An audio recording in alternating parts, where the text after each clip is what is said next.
are making a lot of noise at AT&T Stadium.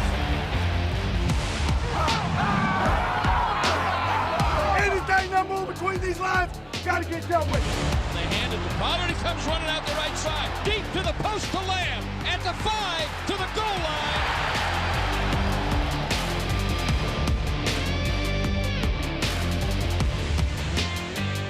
Dallas Cowboys Game Night is presented by AT&T, official sponsor of the Dallas Cowboys.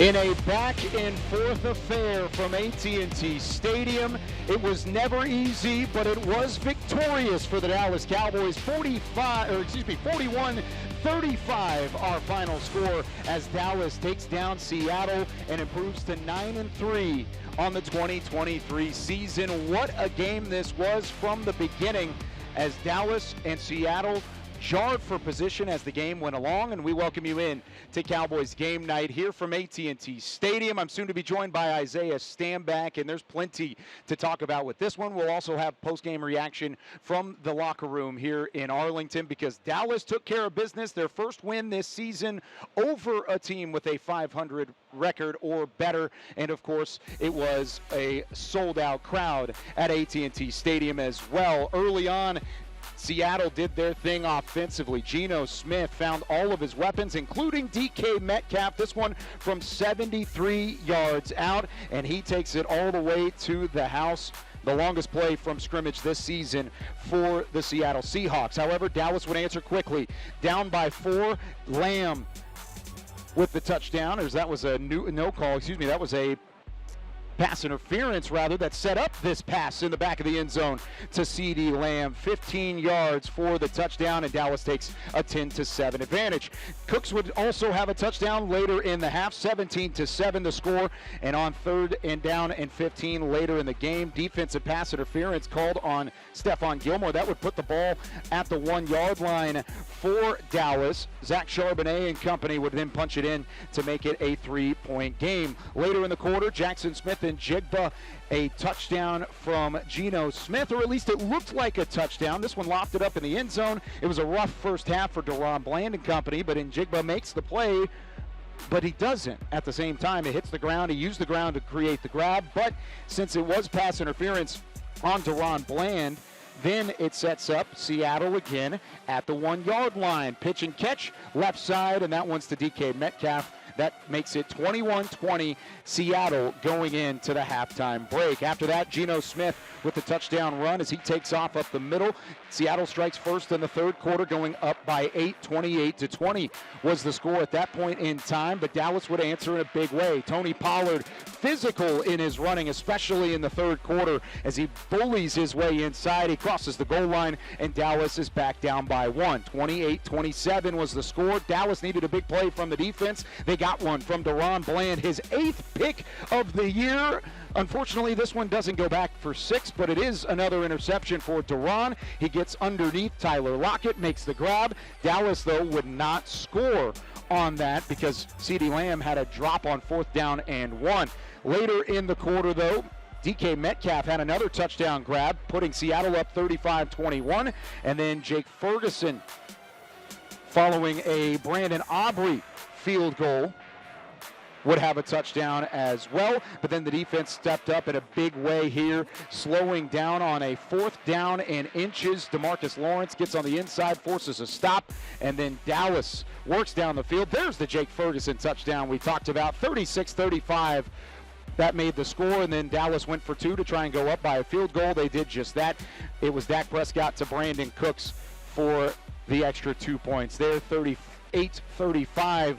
The score, and then Micah Parsons on the final play of the game, pressuring Geno Smith and forcing the incompletion. Dallas with their first win over a team with a 500 or better record. They improved to 9-3, and they have 14 straight home wins. As we take a look at our final stats, Miller Lite brought to you, or bringing you these final stats along the way. 411 total yards, both teams over 400 yards, both teams over 127 in penalty yardage as well. It was very much so an offensive outing between these two sides, but Dallas comes out on top 41-35. When we come back, we're going to hear from head coach Mike McCarthy as he hits the podium and talks about the big win for the Cowboys, and it's setting up a big matchup next week here in Arlington against the Philadelphia Eagles.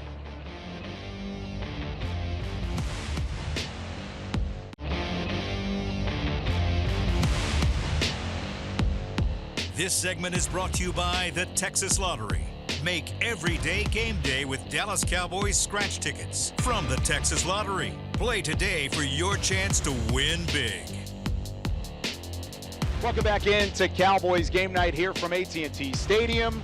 Joined by Isaiah Stanback following a 41-35 win for the Dallas Cowboys over the Seattle Seahawks. And I know you were as much so entertained with that win as anybody else in the stands, because you're just a football guy in general.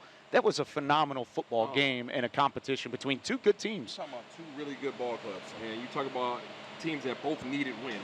Okay, Dallas Cowboys obviously about to go against their divisional woe next week, or next game. The Seattle Seahawks have been on a losing streak. They needed to get back into the fight in the NFC West, and both teams have great personnel. Right, great coaching. So you just knew that this was going to be a battle back and forth. It was really going to come down to who made the most mistakes. And ultimately, Dallas ended up taking the thing tonight. They made more plays than Seattle made, and that's ultimately what the result ended in. And that was like, whenever you look at the penalty yardage, both teams over 127 yards of penalties. Yeah. I don't know if I can remember a game, at least in recent memory, where the penalties were such a large piece of that. We got tight ends coach Linda Wells. He had some tight ends show out tonight. Couple guys that had some big games like Jake Ferguson and company. But outside of the penalties, I mean, it was the fact that the big plays were made late in the game, like Dallas did, in order to get the job done. That was ultimately the final key. Yeah, absolutely. I mean, not only did Dallas have penalties, Seattle had their fair share as well. But it's what you do whenever that team has penalties. I think Dallas ended up having 33 first downs. I think 6 of those first downs were sustained by penalties, right? Those first downs came on the heels of Seattle go ahead and making a penalty, you getting the first down, but then they turned those into points. So those extra opportunities that you're given, if you go ahead and let those lay by the wayside, then that's on you. But the Dallas Cowboys took advantage of that, and ultimately that ended up being the difference today. Dallas gets out with a win, but it was a lot to clean up at the same time. Let's hear from head coach Mike McCarthy. I'm sure he's got a lot to talk about in this one after the 41-35 win. I mean, I think the fourth quarter really tells the story. Obviously, a tremendous amount of back and forth on the first three quarters, but we talk about it all the time, picking up for one another, complimentary football, clutch plays. Defense goes out and gets the takeaway. Unfortunately, we didn't get any points off it, and then they had the 2 4th down stops, and obviously, the offense didn't punt. So, and the special teams there wasn't really, a whole lot of activity there, but just an excellent team win. Mike Todd with ESPN. You've not had a lot of games like this this year, especially at home. What can you learn? What have you learned about your team tonight? Well, I told the team after the game that we need games like this. I mean, this is what December football looks like, and we all understand what's in front of us because you have to win the close games. I mean, to get to where you want to go, you have to win these kind of games, and this was a great example of how you just keep hanging in there and keep playing. I think at halftime, and we were frustrated. We had a lot of penalties called, and I think our guys just knuckled down and played, and they had some big plays there in the third quarter. But once the fourth quarter came, our guys got it done at the most important time. What more can you say? You can catch all of Mike McCarthy's press conference following the win over Seattle on DallasCowboys.com. When we come back, Isaiah and I will continue with our reaction. Plus, we'll hear from the players themselves here from AT&T Stadium. Cowboys game night will continue in a moment. This segment was brought to you by the Texas Lottery. Make every day game day with Dallas Cowboys scratch tickets from the Texas Lottery. Play today for your chance to win big.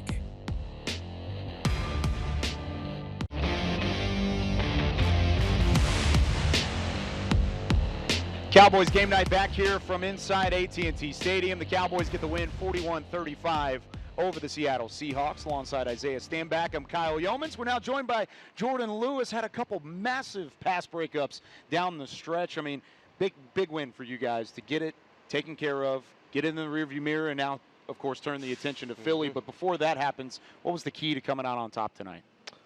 Just staying on top of all that power, that firepower that they had on offense. Standing on DK Metcalf, he had a good game. And Jigba and Tyler Lockett. So I mean, Gino was slinging around, but we got some stops when we needed them. So.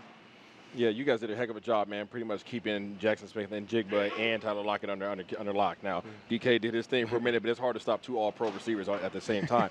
What was your approach to facing both of those guys, Lockett and Jackson Smith and Jigba in the slot?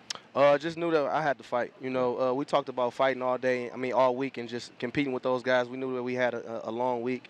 A preparation for those guys, and I knew that Gino wanted to get the ball to him. So we just had to go out there and fight. Every single down, because we knew it was going to be one-on-ones, and time for us to step up when we needed to. So. And you definitely did step up on multiple occasions down the stretch. And whenever you're going up against a team like that, that's going to have their yardage, that they're going to have the big plays. What is the message on the sideline from Al Harris and some of the other coaches on that defensive side to say, hey, keep your feet about you and continue to look forward? It's just keep fighting, honestly. Yeah. He knows who we are. He knows how talented this group is, and going out there and competing every day. I mean, every down with some of the best of them. So we go out there and take pride in playing man-to-man, and we go out there and fight every single possession. Now, a lot of times, man, what people are saying on the outside is kind of like water. Eventually, a little bit of it gets in, right? You hear it, right? You can ignore most of it. The streets is talking, saying that pretty much, there hasn't been any competition lately. You haven't beat any teams over 500. All of a sudden, you guys come in here and take care of business against a Seattle team that is pretty doggone tough and well-respected. What does a win today against a team of that caliber compared to the teams that you guys have been facing lately? What's the differential there, and how do you guys walk away from today? I think they're going to find something else to talk about. They're going to find something to pick at it. And, we can't, like you said, we can't really let that, affect the way we play. And we just got to play to our standard, no matter who's on the schedule, no matter who we play on Thursday or Sunday. So we just got to go out there and take care of business like we did tonight. With that being said, what do you expect out of next week against Philadelphia?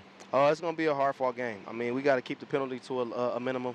We definitely had some today, so we just got to go out there and play disciplined ball and go out there and execute. I mean, they got to come here and see us now. So, like you said, the crowd's been electric, and, hopefully we'll get another electric crowd for that game. We were talking about it even prior to having the interview live. I mean, this crowd has been phenomenal all year long. Where does it rank compared to some of the other years that you've been here?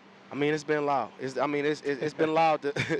It's been loud all season, and I mean, we appreciate them for that last drive. I mean, we can barely hear for when the Seahawks saw the field. So I mean, it was amazing. I mean, it was definitely encouraging to see that the crowd was in it, and they believed that we can get a stop in, and that energy just propelled us to that victory. All right, I've got one more for you. If you had one word to describe your coworker, teammate, whatever you want to call him, Deron Bland, and his 8th interception, what would that one word be? GOAT. Period. I mean, this is one of the best defensive, seasons that we've ever seen. I mean, 5 pick sixes, 8 picks. Should have been 9 tonight, but almost got another one. But I mean, we haven't seen it since Trey, honestly. So I mean, him and Trey. So. The fact that they're both on the same team and they've got a Jordan Lewis here too, that's like a cheat code all the way through. Jordan, thanks so much for taking some time. Congratulations on the win. We'll be back with more Cowboys Game Night right after this.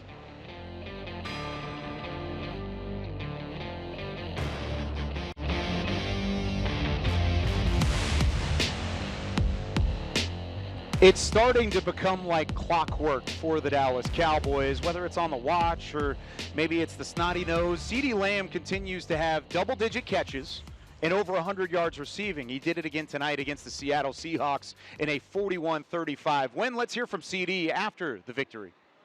CeeDee, obviously you're the top receiving target, but for Jake Ferguson, a tight end, quarterback's best friend, all that stuff, just what's it been like to see him continue to progress the way that he has? He's a warrior, man. He's taken a lot of shots, obviously this game included. He's done a lot of dirty work as far as blocking the end, blocking backers, and then going out running routes. So tip my hat off to him, man. They do a lot of dirty work for us and continuing to help each other. CeeDee, how would you describe the stretch you've been on as an individual? I'm not saying unstoppable, but you've been having some good games. Man, I wouldn't be where I am without this team, quite honestly. O-line, doing what they do up front, protecting Dak. Dak doing what he's doing, playing the best of his ability.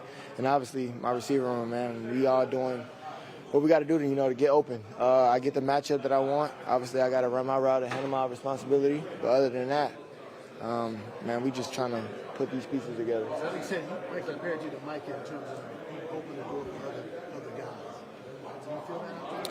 Yeah, I do. Obviously, when the coverage is shipped towards me, I understand that. And I tell my guys, like, I have two, so you guys got to win. And I have full faith, full trust in those guys that they're going to do so. Steve, you mentioned Dak has been playing usually being the best player in this career. He's entered into the MVP discussion according to a lot of people anyway. A game like this against a playoff team, what kind of statement do you think this is for him to come out, lead you guys on a game-winning touchdown drive, 3 touchdowns, 8 picks? I mean, it's just a great game. And I don't think it really sends a message to anybody. Obviously, we just, we're trying to prove it to ourselves first. It's not so much of telling everybody or proving it to anybody. We got to prove it to ourselves first.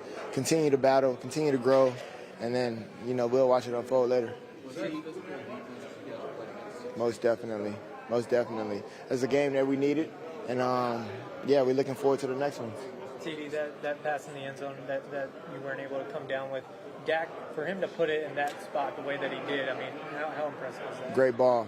Obviously, that was me lacking concentration, but I was the only one that touched the ball, so I definitely got to come up with it. Great ball by Dak. Appreciate him trusting in me. I'll be better next time. CD, what do you got? There's CeeDee Lamb following the 41-35 win for the Cowboys over the Seahawks. This offense continued to roll in the right direction, and it continues a trend that we've seen over the last month. Yeah, these guys they're learning how to win ball games, right? It doesn't matter what your competition is. I feel like every game they're facing a different challenge and they're having to overcome those things. And when you are continuing to add that to your armor, it's going to pay off dividends when you start facing the tougher opponents. Obviously, we know that this was the beginning of the tough stretch for the Dallas Cowboys, and they needed that. They needed to go down to the wire against a team that was of this caliber. They needed to have to overcome the penalties. They needed to overcome the turnovers on 4th downs. All those things were necessary so that when it presents itself again later on, they can go back on their memory and say, you know what, we've already been here, we've done that. You always talk about overcoming adversity, and this was a team that overcame adversity today to get this win because it was never easy. Seattle's a really good team on the opposite side of the line of scrimmage, and you could see that all the way through. Both teams had their fair share of penalties. That adversity grew for both teams, but it was Dallas that was the one that finished out on top. And with that being said, when we come back, we've got our players of the game. Both Isaiah and I will have a player of the game. We'll tell you who it is next.